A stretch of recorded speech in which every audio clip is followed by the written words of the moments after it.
How do the Mueller investigation, the alleged FISA abuse, and the current attacks on Attorney General William Barr act to vindicate Michael Anton's 2016 essay, The Flight 93 Election? This is American Thought Leaders, and I'm Jekielek.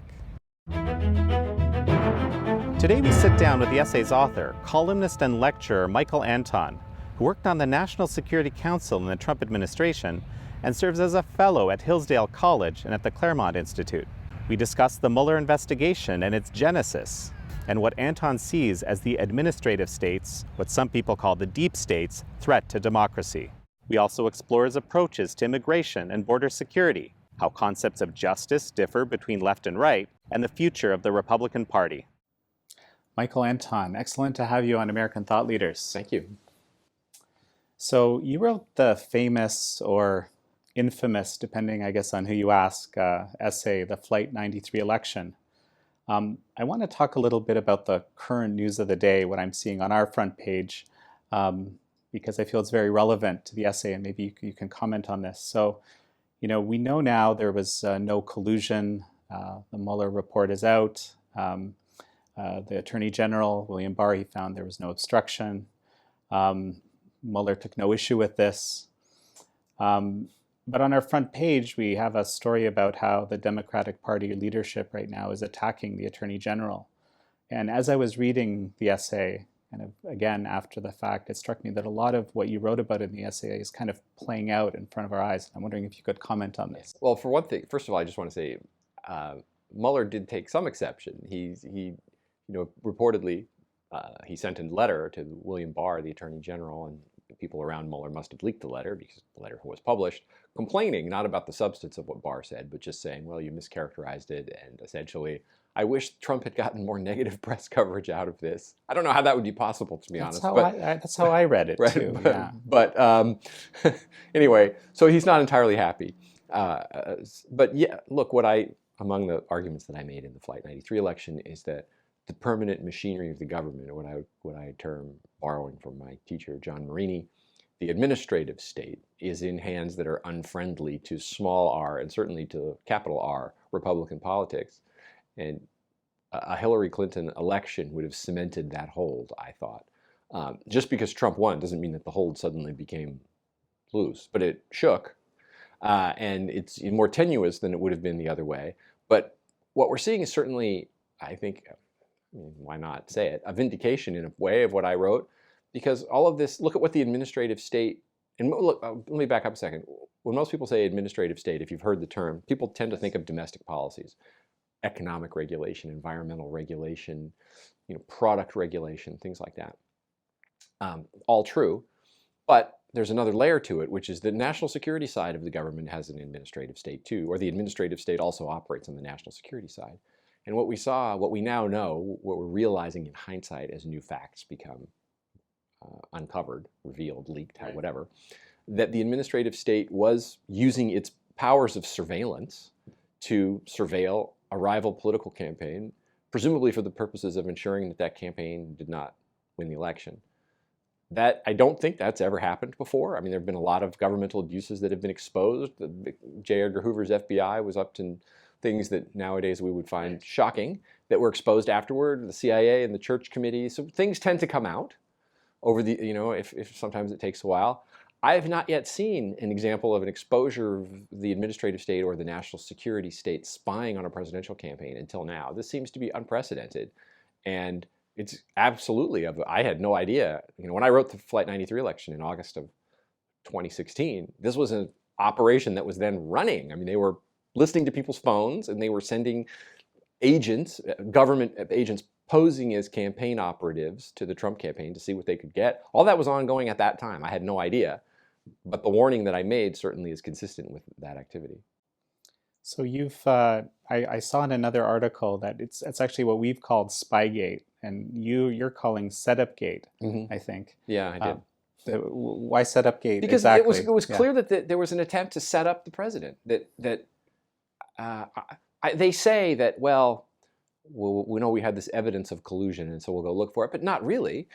It's a setup in the sense that the evidence turns out to have been this dossier and some other sketchy reported possible crimes that we now know were totally made up and then used as the basis of granting these legal authorities to surveil. So it's one thing if, a way a normal criminal investigation would work would be somebody who makes $100,000 a year or whatever suddenly has $500,000 in his bank account all at once, and the bank maybe says, wow, I should report this to federal authority, or something. There's some evidence. It's not evidence of a crime, but something out of the ordinary that warrants the government looking into it further. So if in fact a Trump campaign official had flown to Moscow, met with a Russian known to be a spy or something, and the FBI or the CIA had gotten wind of that, and it is a genuine trip, it actually happened, that would be one thing. And they would say, what's going on there? We should look into that. But none of that happened. So they wanted to apparently do, some people at least, wanted to do an investigation anyway, but they needed a basis for it. And so the basis was created. That's why I say it was a setup. I see. Oh, fascinating.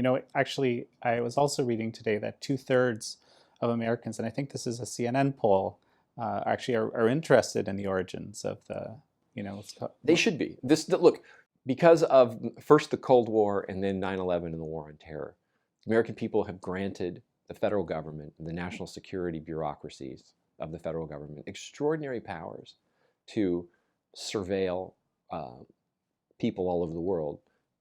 And we have done so with the understanding that this will be carefully controlled, constrained by lawful limits, overseen by courts, and not abused. And that the limits, among which are you can't spy on American citizens, except as an incidental matter, and even then you're not allowed to use the information, except or even use foreign spying on Americans. Right. Well, so the way it works is the law defines a U.S. person, and U.S. person is a number of things. It could be a U.S. citizen or permanent resident, no matter where that person is. So if a U.S. citizen happens to go to Russia, just because that person is in Russia, doesn't mean you can spy on them. Under the FISA law. Sure. A U.S. person could also be just any person who is physically present on U.S. soil at the time. So if a tourist comes in, spends 2 weeks, you might think they're spying. The FBI might be able to surveil them for counterintelligence reasons, but you're not supposed to get it. They're a U.S. person ineligible under a FISA warrant, right? What would happen is if a U.S. person is talking to a foreigner against whom it is legal to collect information, you might catch that person's half of the conversation. That's what the conversation calls incidental collection. Right. What it looks like happened here, though, is a very sneaky way of getting around that, which is to say, I know Joe over here is a U.S. person. I really want to spy on him, but I can't. But I know he talks to this foreigner, so what I'm going to do is get a warrant on the foreigner and listen to the conversation, not because I'm very much interested in what the foreigner's saying. I want to know what Joe is saying. That's one of the ways they did it, apparently. But another way they did it, they actually got FISA warrants on U.S. persons by saying, we have reason to believe this person is a spy. Well, what was the reason? When you dig down and you find out the reason, it was flimsy stuff. So instead of, a 500 grand mysteriously appearing in someone's bank account or genuine evidence of a crime, you just come up with something. Or you ask, you have somebody give it to you. Hey, look, I have a dossier on this guy that says he's doing X, Y, Z. Oh, I'll take that into court. And we have evidence that the FISA judges were misled about this. Well, what's the basis of this? Nobody said, well, it's a dossier that was paid for by a political party through a foreign, ex-member of a foreign intelligence service who also has close ties to the Russians. I'd like to think that if you said that to the FISA judge, he would have said, no, I'm not granting the warrant based on that. All of this is to get back to the original point, which is the American people feel like this kind of surveillance is a necessary evil if it's used legitimately to protect their national security interests. They have every right to know, and they should demand to know, if and how it was used illegitimately against its lawful purpose to do other things. So, I saw you're kind of advocating, as many are, for this investigation. So, review of the whole FISA process presumably would be part of that. Yeah, and I think fine, but that shouldn't be the priority. Washington loves to do those kinds of process reviews because it can muddy the waters and obfuscate and make boring something that would be inherently interesting. I'm much more concerned to know exactly how did it happen. How did it happen that the U.S. government decided to spy on a U.S. citizen, Carter Page, on what turns out to be nothing. He's never charged with a crime. All the things he was alleged to have done, go to Moscow, meet with Russians, all of these, I guess he has been to Moscow on business, but these things that were supposedly going to amount to spying or collusion in some way turned out to be completely baseless. So it seems to me then that the warrant was probably baseless. Let's find out, how did that start? What was the initial justification for spying on a U.S. citizen? And if it wasn't, people, look, just the police, national security agencies, they can be wrong. And if it's a good faith error, if, sometimes the police will find evidence of a crime, they will surveil a suspect for a while, they might even get a search warrant or a phone tap or things, do an investigation, and eventually realize this guy didn't do it, or we didn't have enough evidence. And sometimes you're willing to give them the benefit of the doubt. If you believe this was all done in good faith, there was real belief that there might have been a crime committed, it had to be investigated, and the person was exonerated. That's what I think we need to know. Was this done in good faith, or was it inherently political, and all of the evidentiary reasons proffered for doing this surveillance, were they flimsy and unserious, simply cooked up to gain the political end, which is, I just want to spy on this guy. I know I don't have a criminal reason to do it, so let me find a reason. We need to know that. Right. So I'm going to read a little segment, actually the opening of the Flight 93 election, because of course it's very compelling, and I think it got a lot of people reading. You wrote, 2016 is the Flight 93 election. Charge the cockpit or you die. And then a Hillary Clinton presidency is Russian roulette with a semi-auto. With Trump, at least you can spin the cylinder and take your chances. Now, what do you mean? I mean, of course, I didn't mean everyone, well, overheated rhetoric, no one's going to literally die. Okay, no one was going to literally die. I didn't read it that way. Yeah, what I meant was but I certainly, you can call this overheated rhetoric, I completely stand by it. I do think the Republic would have died. I do think actual liberal democracy, the same people howling against Trump who always say, I'm here fighting for constitutionalism and democracy and our republic and all of that. It's a massive case of projection, because the exact, everything they talk about now, I think would have happened as a matter of certainty had Hillary won the election. It would have cemented the power of administrative state rule, not in perpetuity, because nothing lasts forever, but for a very, very long time. Everything they talk about now would... Well, what do you hear? You hear Democratic congressmen thundering constantly, Trump is authoritarian, Trump is anti-democratic, this is a threat to our Constitution, this is a threat to democratic rule. A Hillary Clinton presidency would have been all that, all of it.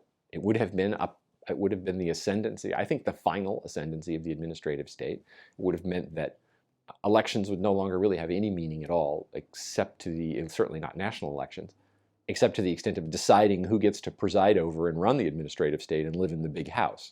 But every decision that democracy is supposed to decide by a democratic vote based on a popular debate, popular will, popular mandate, would just be decided by ruling class opinion and then enforced through its apparatus, the administrative state.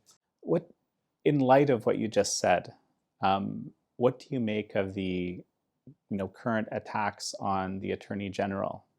I find them preposterous and political and just shameless.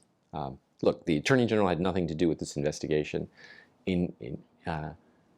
He's there because the president lost confidence in Jeff Sessions, ultimately because of the recusal. Barr came in inheriting an impossible situation. He came in, I don't know how long, was he confirmed before the report was finalized and delivered to him? Maybe a month, maybe a little less than that. Yeah. Or maybe a little more than that, but not much more. So all he can do is take it, read it, which is what he did. He summarized it. He's in a damned if he does, damned if he doesn't position. Imagine the story if Barr got the report and sat on it for a month and then released it with redactions. Lots of howling, what are you covering up, etc. So instead, he tried to give an account of it on the main questions as soon as he possibly could. I think in a good faith effort.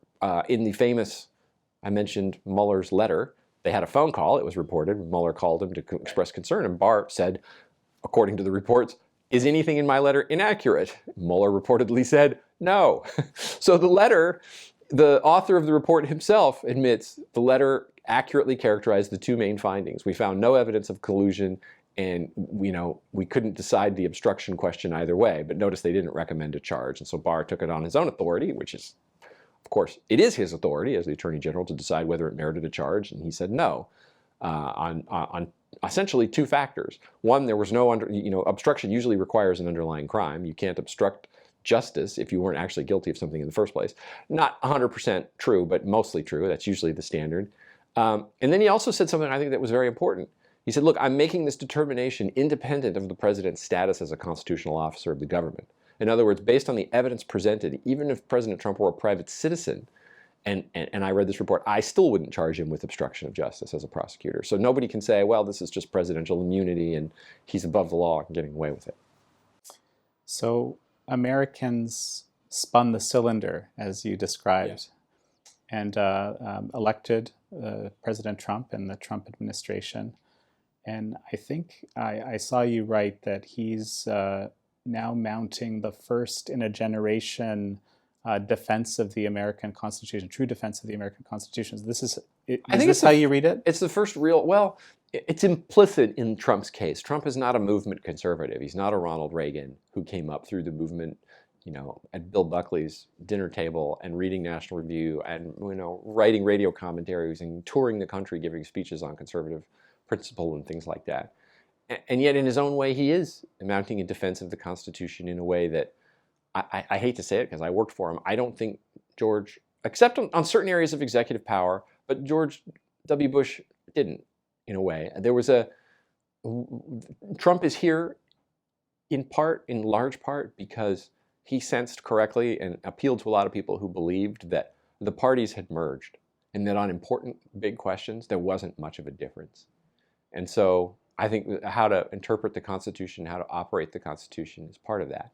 And the extraordinary opposition that he has faced. What he's facing it is from people, all of the Democratic Party and much, or maybe not most, but much of the Republican Party want to go back to business as usual when the parties were aligned, when the bands of disagreement were narrow, and when, frankly, let's face it, both parties, both houses of Congress have been ignoring constitutional law for a long time. I mean, when was the last time we declared war? Well, I can tell you right now. It was a couple days after Pearl Harbor in 1941. Yet the Constitution says only Congress has the power to declare war. Presidents have been acting unilaterally in that regard for a long time. And this is in part Congress's fault. Congress does not assert itself or utilize its constitutional powers. Oh, fascinating. So, I read as I read the Flight 93 election, which I read, by the way, after the fact, not before, it struck me as this, I don't know if there's a nicer way to put it, but like a scathing criticism of conservatism or the effects of conservatism in America. Well, that's fine. That's what it was meant to be. I find it stunning that given the last 2 years and, many conservatives, the folks that you were saying would be, that are against the presidency, so to speak, that they might change their minds given the delivery on all these conservative issues. Like, I think Heritage Foundation is, I forget what their number was, but very high, right? So how is it that right now some or a significant part of the Republican side is still against the presidency? Is that what you're saying? Well, I mean, just to answer the first part, how is it? It is because there's a lot of it's personal, and a lot of it, as my friend Roger Kimball puts it, is aesthetic. It's a reaction to Trump's style, his tweets, his loquaciousness, and his sort of pugilistic personality that they don't like. They would rather go back to, and in many ways so would I. I just don't know that we could, and I certainly wouldn't trade this for issues that I care about, but they would rather go back to the sort of courtly demeanor of a Reagan or an George H.W. Bush type figure. And I agree, America's lost something in that we don't have national leaders of that mode so much anymore. But I also think in times of crisis, which we're in, we need a fighter. And that's one of the reasons Trump is here. We had our pick of, to be mean about it, but we had our pick of gentlemanly losers in 2016 as a party. The one I would not call a gentlemanly loser, I think he would have fought, but I still think he would have lost, is Cruz. The rest of them were sort of happy to play the McCain or the Romney role, be the good guy and the nice guy and lose with dignity and just, say that, well, I stood for principle. Trump was saying, no, you can call me as undignified as you want, but I'm going to fight, and I'm going to fight to win. And I think that appealed to a lot of voters. It appealed to me. But my main praise of Trump in 2016 was he was just right on the issues, and the rest of the field wasn't. I feel like your criticism, basically, of conservatism is around this area of people are happy to be gentlemanly losers or kind of relegated into that role. Were conservatives kind of forced into this role? How did this play out exactly? Presumably over some decades. I don't know if they were forced into it. I think they I'm speculating here. This would require a real archaeologist of conservatism in a way that I am not. I've studied it, but not in the depth that a lot of others have. I think conservatism fundamentally changed. The last gasp of the old conservatism was a principled opposition to the New Deal. So there was a conservatism that still believed it could roll it back or substantially curtail it. Long time ago. That gave up in the 50s. The Republican Party and that old right said, well, Eisenhower essentially told the old right, it's over. You need to go away. We're going to be internationalists now because the Cold War requires it, and B, we're never going to roll back the New Deal. And Buckley's conservatism was an attempt to make peace with that. But if you look at the first decade or so of National Review, is far more old right conservatism than anything that follows. And conservatism from then on is almost a series of concessions to an ever leftward shifting center of gravity in American public opinion. Some of that leftward shift being justified, some of it not. And one of the great ironies of Trump and the conservative opposition to Trump is, remember their first objection to Trump in the late 2015 when National Review published against Trump and so on was, he's a phony. He's not a real conservative. He's not a real Republican. He's registered as a Democrat in the past. He's been an independent. He doesn't check all these boxes. It's like a legitimate concern. Legitimate. Right? Yeah. He's for ethanol and so on. But what Trump's enemies mostly saw was, and now a lot of the never Trump conservatives will say, is the exact opposite of that. He's a dangerous right-wing fascist lunatic. Reality is, Trump is trying to move the Republican Party on economic and trade issues back toward a center, a center that was, to borrow the Arthur Schlesinger term, part of the vital center in, say, the 40s, 50s, and 60s, trade unionism and protection and industrial policy, jobs program, that kind of thing. So yes, that is insufficiently conservative by the tenets of Washington think tank conservatism, but I think necessary and better for the country. And so, if we keep thinking in these kind of stale, old-fashioned categories, but then the conservatives, the small c Washington conservatives, most of them, or many of them, are appalled by Trump's stance on immigration because they bought the left line that there can't be any limits ever, and that any such limits are racist and evil, and a person who advocates for them is racist and evil. So in that sense, Trump is more right-wing than the Washington conservatives. So he's not a simple person, and he's not a simple politician to stack into little boxes. Trump actually ran, to some extent, on reducing the administrative state, or as some call the deep state. How do you feel his scorecard is 2 years in? Well, it's not great, but that is not so much a criticism of Trump as it is an acknowledgement of how difficult it is. Once these things are built, it's all but impossible for one man to come and unbuild them or turn them around. It's very, very difficult. So relatively speaking, all of Washington will be against you, as all of Washington is against him in this effort. Relatively speaking, well, he's done a lot on regulation. In terms of administrative state rule, not so much, in part because Congress hasn't wanted to reassert its legislative making power. It still wants to write vague laws and give them to the executive branch and say, you write the rules and we don't care. Trump hasn't, I don't know that anybody, one person could turn Congress around on that question. Although, look, simply bringing these abuses to light will do a lot. And none of this would have come to light. Had Hillary Clinton won the election, I don't think any of us would have the faintest idea that there was any spying against the Trump campaign going on at all, or any of these other abuses. They just wouldn't, they wouldn't have seen the light of day. And many things that should be investigated, even to this day, still haven't been investigated because the deep state takes care of its own. We'll see if any of them come out. I'd like to hope so. I don't know if I can think so, but I hope so.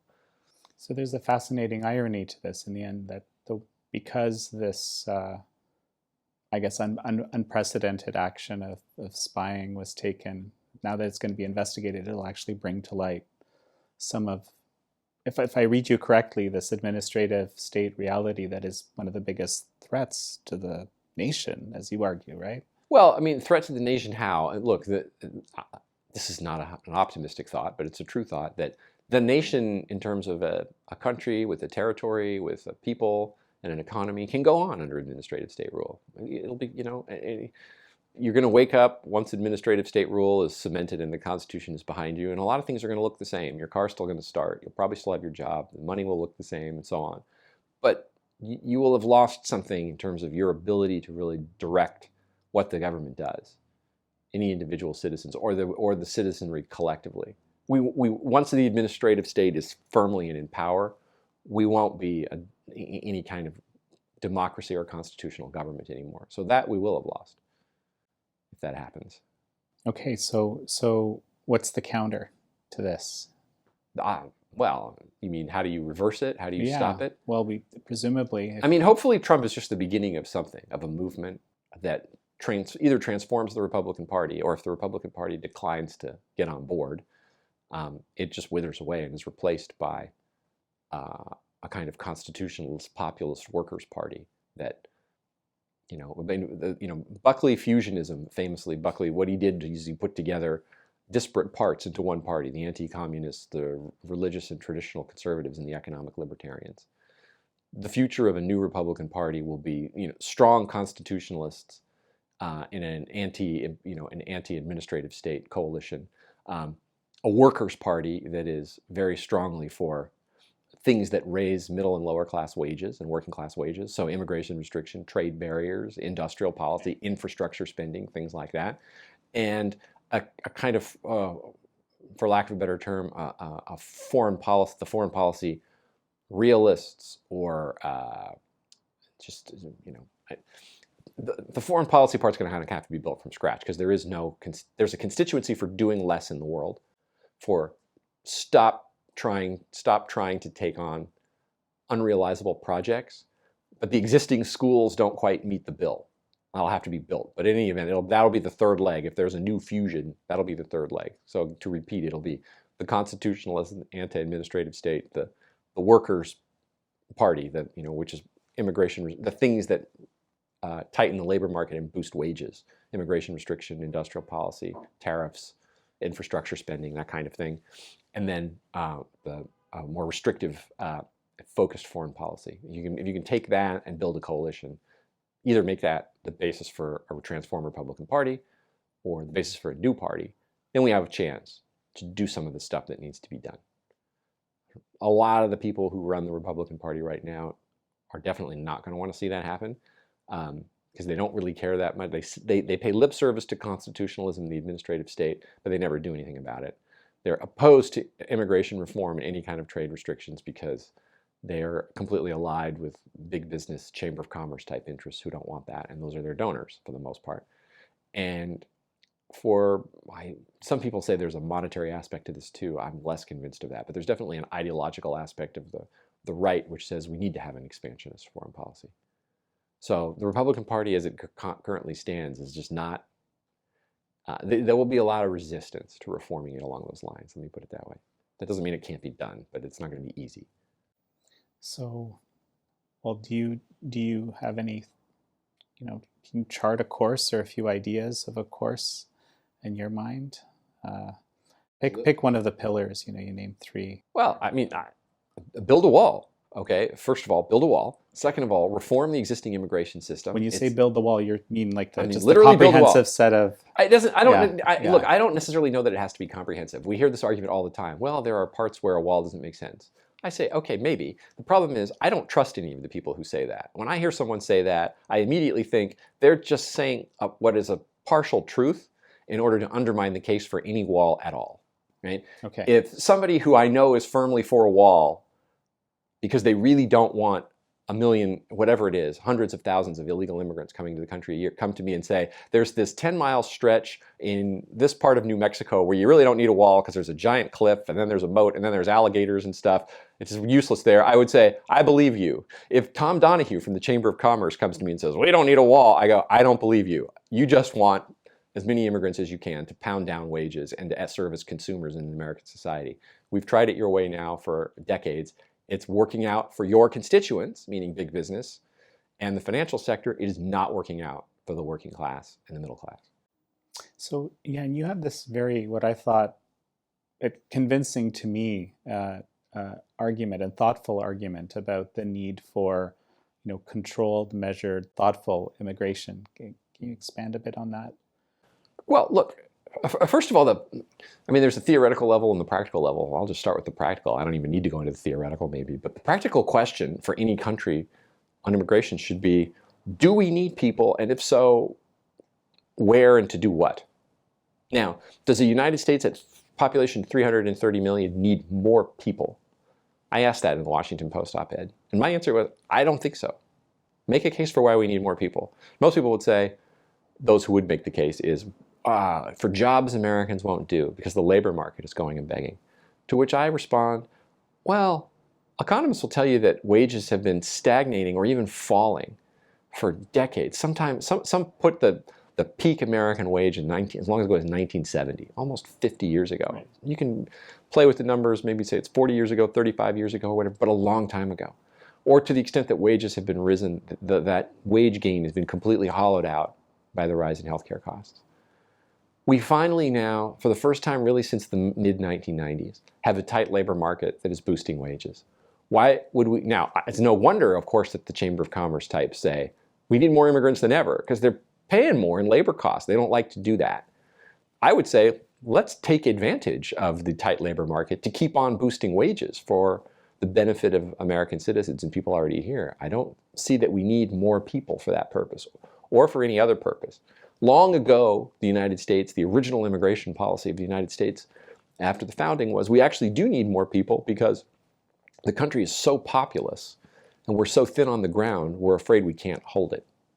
And that we're afraid that if we got into a war with a great power, we'd have insufficient numbers to field an army that could defend the country.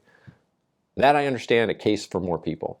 I don't understand the case for more people in 2019, population 330 million and rising. You can roll through all the arguments. I've done it. I did it in that op-ed. I did it in another piece. People will say, well, what about Social Security?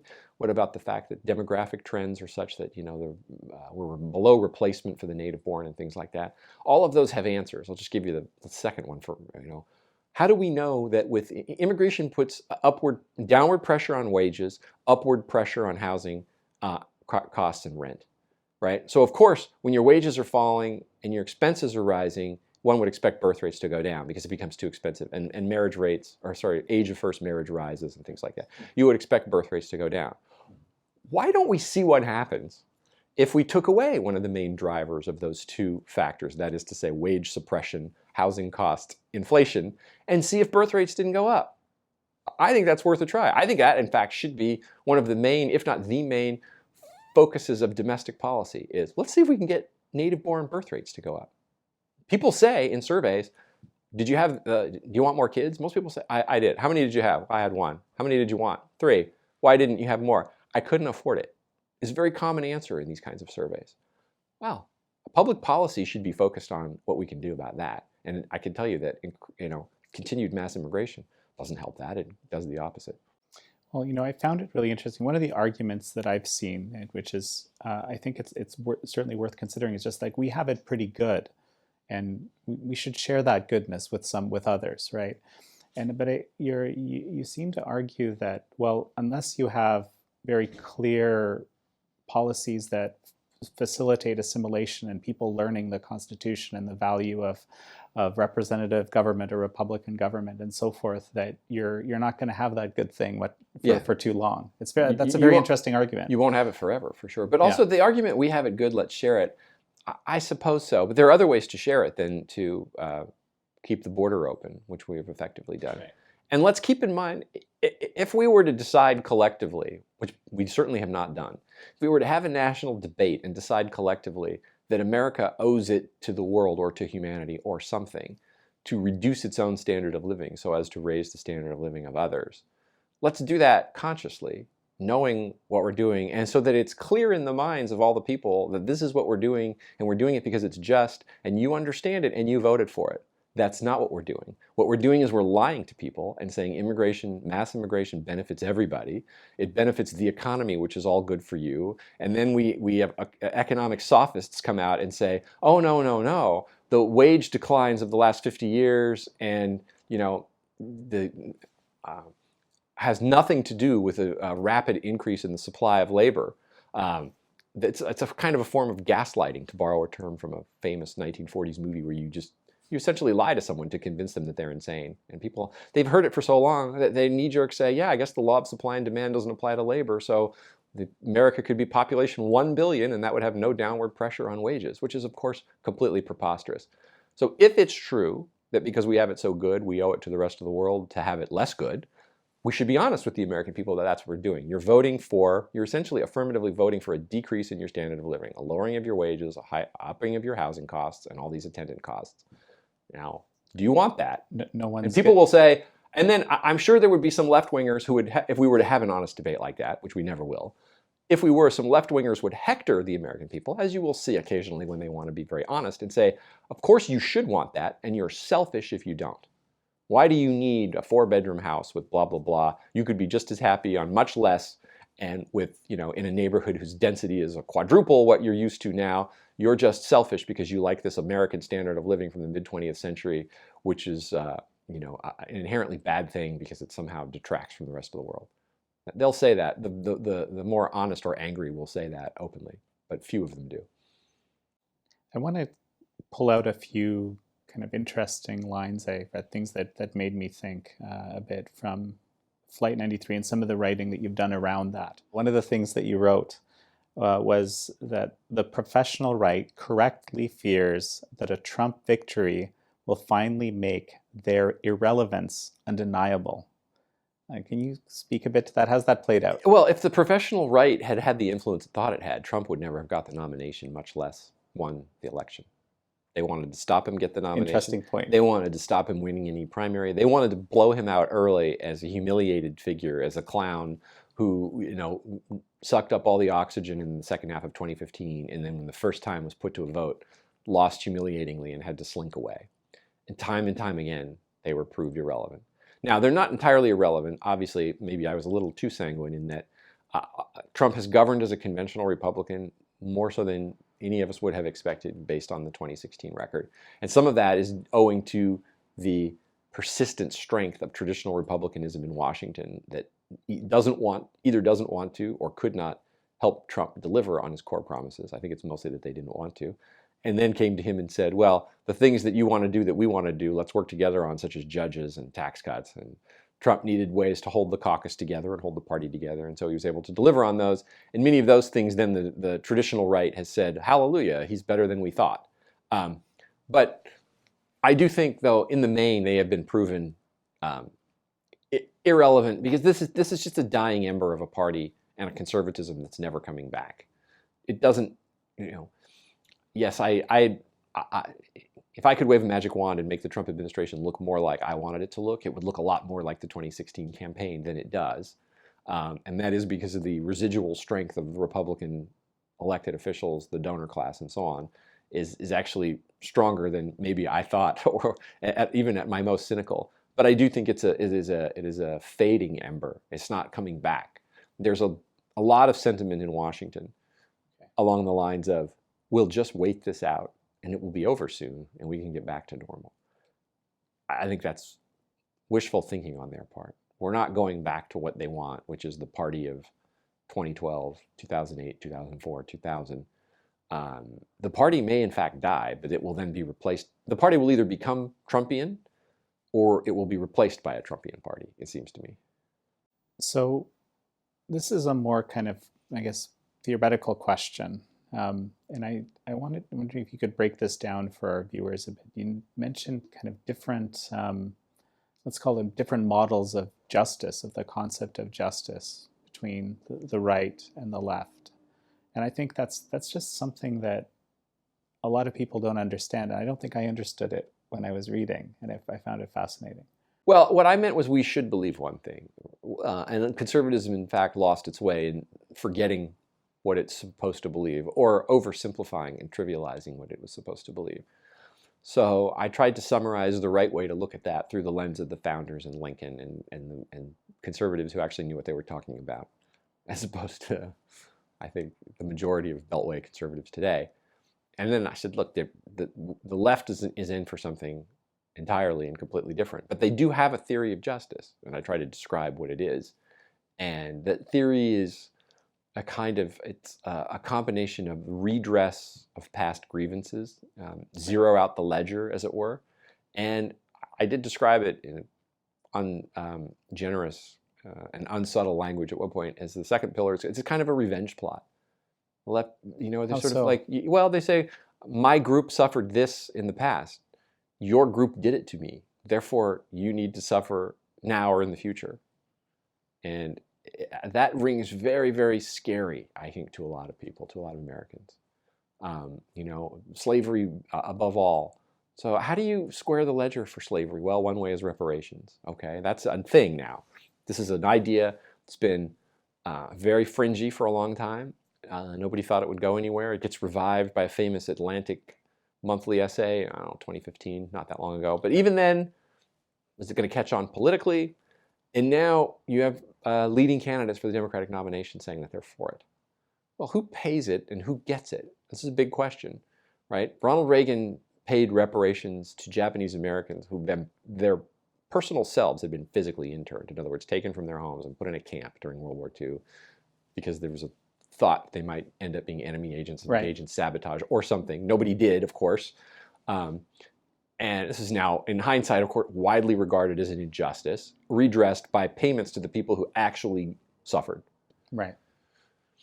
Now there are no people who actually suffered from slavery, because I don't know when the last actual slave died, but it had to be, let's say you were a little kid in 1865 and you lived to be a ripe old age, you're looking at still about 50 years ago that the last actual slave died.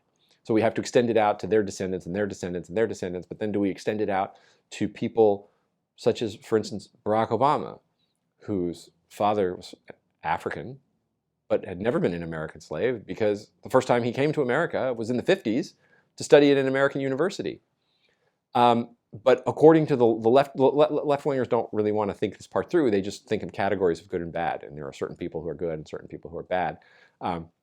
Americans, I think, of a certain stripe hear that and think, wait a minute, why do I owe? I never owned a slave. I don't even have an ancestor who owned a slave. But let's say you did. Think this through for a second. What if you go to 23andMe or Ancestry.com and you find out that you are in fact directly descended from a plantation owner who lost everything in 1865 and then died in 1878, and it's your great-great-great-great-grandfather or something like that. Maybe you always known that, maybe you didn't know it. But you'd still say, that's 4 or 5 generations removed from me. I didn't do that. I have to pay for that now?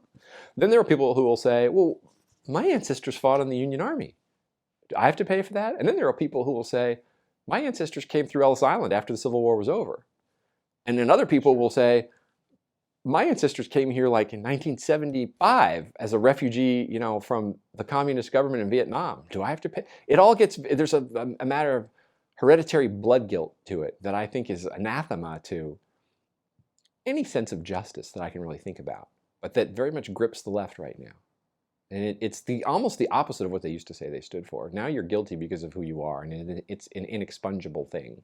That used to be one of liberalism's bright lines. Nobody is guilty simply because of who they are. In fact, that was one of the things they were most incensed about, the assumption that a category into which you are born not just defines you, but defines you especially in a negative way. So this came with identity politics, presumably. Well, I think there's an element of that kind of thinking that's just inherent in human nature. Human nature is somewhat tribal. I mean, if you think back to, think about the great intractable conflicts in the human world. The English-Irish dispute, I don't remember the exact year, but begins sometime in the 12th century. And there's still a massive amount of bad blood right into the 20th century. I mean, it's calmer now than it's been in a long time, but no one would say that the English and the Irish have learned to love one another. Especially the Ulster Protestants who are descendants of English settlers or colonists, depending on how you look at it, who came from England and settled in Ireland. And people can be, there's a famous story about how certain Scottish clans still hate one another over something that happened in 1710 or something like that. The Hatfield and McCoy type feud that just goes on unto the generations, even though nobody living has any, they only have a genetic connection to an actual wrong. They have no direct connection to having suffered. So that's part of human nature. That kind of thing does happen. But it used to, I think, be understood by philosophers and preachers and priests and the people who study morality that while this is an aspect of human nature, it's a destructive, bad aspect, and it's irrational, should be tamped down, not encouraged, should try to be diffused and deflated, not encouraged, and certainly not made the basis of public policy. Well, now we're doing the opposite, or at least we're contemplating doing the opposite. Hey, let's make decade and even century-old grievances the basis of public policy. I just think that's very destructive and will go in destructive directions if it's enacted. So, and how does the conservative notion of justice, as you see it, contrast? I mean, the conservative, you always have to, whenever you use the word conservative around me, you have to distinguish between the one I think is what is actually accurate and true conservatism versus the phony, dumbed-down version that I attack. Why don't you give me both? The phony, dumbed-down version would say, yes, reparations are terrible, but they're completely disarmed to make any kind of moral argument that's true or at least effective. So what they'll say is, look at the harmful effect it would have on the economy. Look at this, this, and this. And in fact, the conservatives are already starting to bend a little bit toward reparations. One of the things I've learned about the conservatives, many of them in my time, is they want to know where the wind is blowing, and if they feel that the whole culture is going in a certain way, well, this is inevitable. They want to get ahead of it and start. So before long, you're going to see somebody write the conservative case for reparations. Anytime you see that phrase, the conservative case for, and then some left-wing thing follows, you know you're in the presence of one of these faux conservatives, as I would call it. I think the real conservative case would say, exactly as I said before, in part, generational tribal resentment is a part of human nature. It's an irrational, destructive part, but it's an ever-present part. However, because it's irrational and self-destructive, and because it's ever-present, we need to tamp it down, not beef it up. And it's a very foolish and destructive basis on which to make public policy, because it destroys real community and the possibility of community in the here and now. It's inevitably going to stoke resentments. And this is leaving aside all of the other economic arguments that one could make, that the conservatives can make reasonably well, that are true, but that are secondary to this. So they would say, we need to treat each individual fairly based on what they have done or do not do. I mean, the very basis for morality in both the Bible and Aristotle's ethics is, what have you done or did not do? Have you met your obligations? Did you, these are the virtues, these are the things you're supposed to do. Have you done them? Not the classical liberal. Yeah, not your ancestors did X and Y, and therefore you. I mean, look, the one thing I would say you would actually owe is, let's say you're the descendant of a slaveholder who you inherited multi-generational wealth, and all of that wealth is based on some illegitimate source. That's a case. That's something separate from just, well, you have the blood, therefore you're guilty, which is a really dangerous, very dangerous precedent to set. I mean, let me put it this way. It's been set in other times and places, and it's never ended well. I don't know why we would want to do that here by choice. And presumably it's also, you're either guilty or you're innocent, right? You're basically more to the judged point, based you're on, either a victim or a victimizer, right, by birth, essentially. That's the way this view of the world that's where it inevitably takes you. There's a great book, I'll just mention a book from, I think the late 50s or early 60s by a political scientist named Edward Banfield, who married a woman from southern Italy. And I think this was his first book. And it's the kind of book you wonder if it could be published today, especially given the title. It was called The Moral Basis of a Backward Society. Are we allowed to say backward society anymore? Probably not. But he was talking about southern Italy. So he visits the land of his wife's birth and homeland. And he says, look, people have often asked, why is northern Italy so relatively prosperous and peaceful compared to southern Italy, which is it's the same Italian peninsula? I mean, the distance between Naples and Milan is a heck of a lot shorter than the distance between San Francisco and New York, and yet the wealth gap and the culture gap seems to be immense. And he said a part of it is a kind of clannishness that perpetuates feuds onto the generation. So nobody trusts anybody. Everybody hunkers down. They remember every grievance from the grandparents and the great-grandfather's generation and things like that. And people don't get anywhere, right? They don't cooperate, or they do much less. And so poverty, but also a higher level of violence persists. And of course, in the moment, all these people think that these grievances are very, very, very important. Whereas, the people in the North have kind of moved on, for lack of a better term, and they're looking forward and less than they're looking back. Again, it's always going to be human nature to look back to some degree.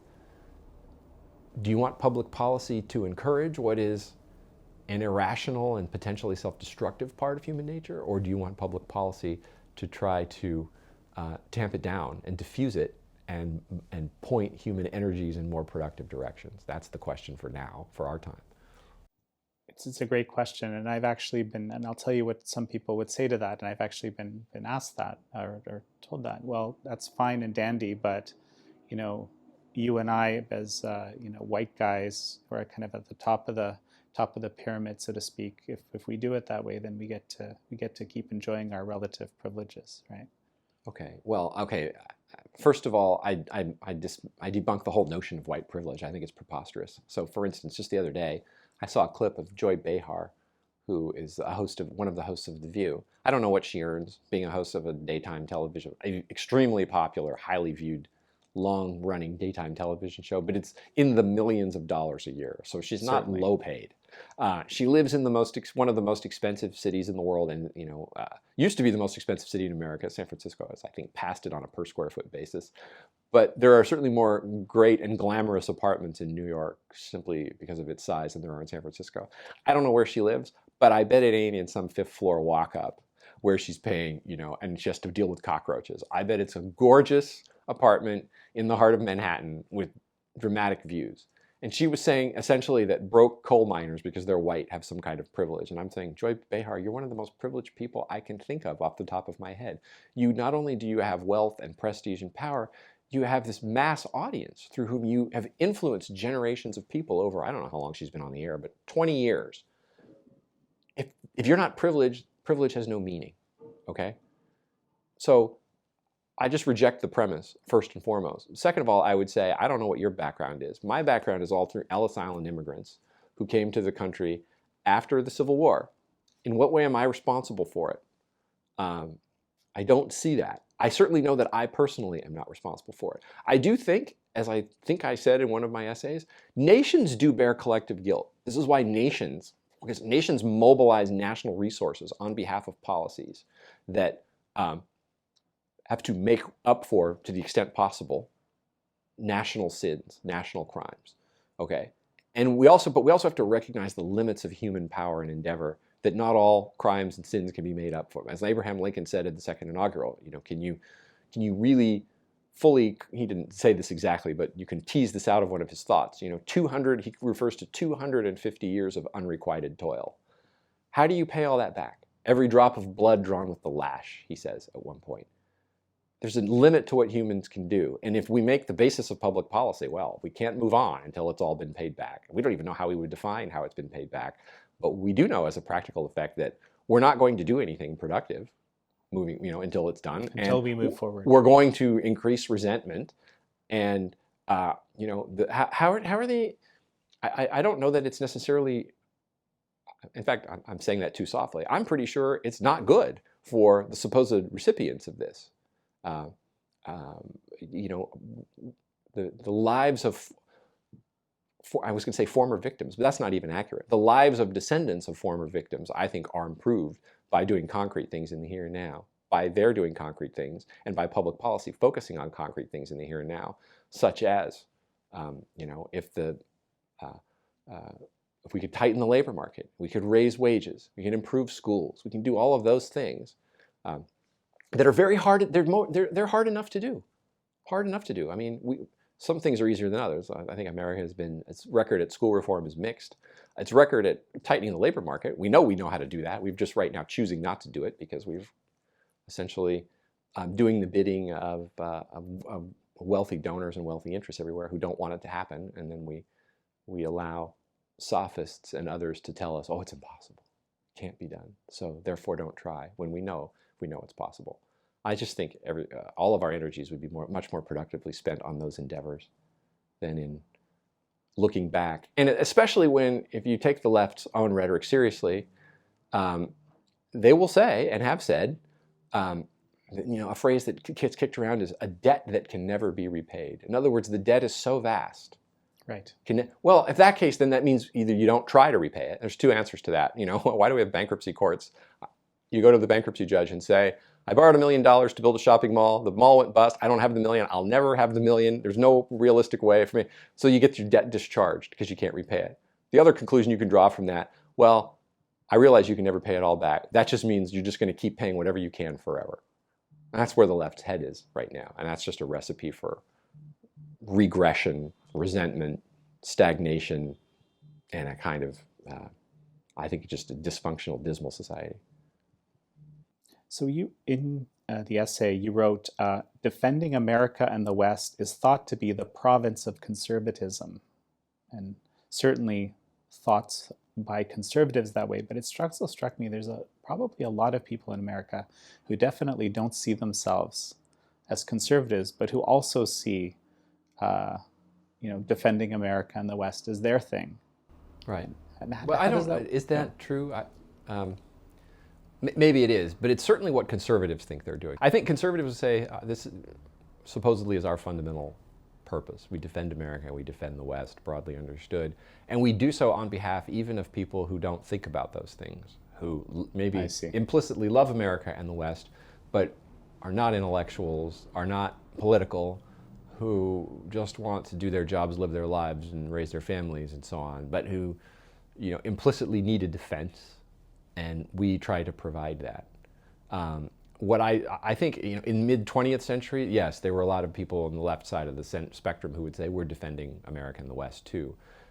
It's much harder to say that about anyone on the left today. It wasn't long ago, the Washington Post had a headline along the lines of, defending Western civilization, and they put Western civilization in scare quotes. That's racist too. So more and more the left is openly saying, yes, it's bad to be pro-American, and it's bad to be pro-Western, because those things are exclusionary and tainted by their evil pasts. So for instance, when Trump's slogan, "Make America Great Again," triggered so many people, Andrew Cuomo, who wanted to run for president in 2020, I think, famously said, of America, "Make America Great Again," he said, "It was never that great." And then he went on to list a litany of sins, alleged and real. I was heartened by that, just in that I thought, well, I really don't like him, and now he can never be president, so that's good. But more and more of them are coming out and being explicit, because it's hard to say to the Democratic base, America is great, when what the social justice warriors in the crowd are going to shout back at you. But how could that be? Slavery, colonialism, the Indians, child labor, Jim Crow, the Chinese Exclusion Act, and those are actually fairly far in the past. Some people will say, well, what about the way my parents were treated in the 80s, or this neighborhood, lost jobs and was the subject of discrimination by hostile police and so on. They see injustice everywhere. They see America as essentially a catalog of injustice, a collection of injustices. And so to them, the phrase "Make America Great Again" is offensive. And they don't think, they absolutely, that left, which is dominant right now, certainly in terms of noise level, if not numbers, that left does not see itself as defending America or the West. Well, that's just it. They're definitely big in terms of noise, but it strikes me, and I think I've seen numbers kind of to back this up, that there's a lot of people out there that would be voting essentially for the left that don't share that viewpoint. Well, noise matters, especially in this environment. I think more so than ever, where where a handful of media companies have more power than any element of society, governmental or otherwise, has ever had to shape the narrative. Look at what a shock it was that Trump won the 2016 election. Yes, it was. What shows to me is, if you have the commanding heights, if you have all the networks aside from Fox, and if you all the major networks on cable and the broadcast, if you have all the internet companies, you control the universities, if you essentially control all the places where opinion is made and formulated, and all the channels via which opinion is transmitted, a numerical minority can have a lot of power. So yes, I think most Americans still don't agree with a lot of the things the left agrees with, but they go along with it anyway, if only by default. And because the power of the megaphone is so strong, they become convinced that opposition is illegitimate, or that opposition is self-defeating, that opposition will just put a target on your own back, and so go along to get along. So what would your advice be to a rising media company such as the Epoch Times? Be a real alternative. I think the success of Tucker Carlson's show shows that there's a real hunger for a real alternative. Carlson will like to point out in his generosity to his employer that Fox is the one network on cable and among the major news, even broadcast, that stands out. But he's selling himself short, I think deliberately, because he even stands out within Fox, right? Fox, yes, it stands out from the rest, but still it's very traditional Republican in a lot of ways. It's pro-Trump, broadly speaking, but very traditional in a lot of ways. Tucker is one of the few that takes on ruling class dogma. So we need more of that. There are bloggers who do it, but they have devoted small audiences. But reaching a big audience, there's too few companies that even try to do that. Well, Michael Anton, such a pleasure to speak with you today. Thank you. Thanks a lot.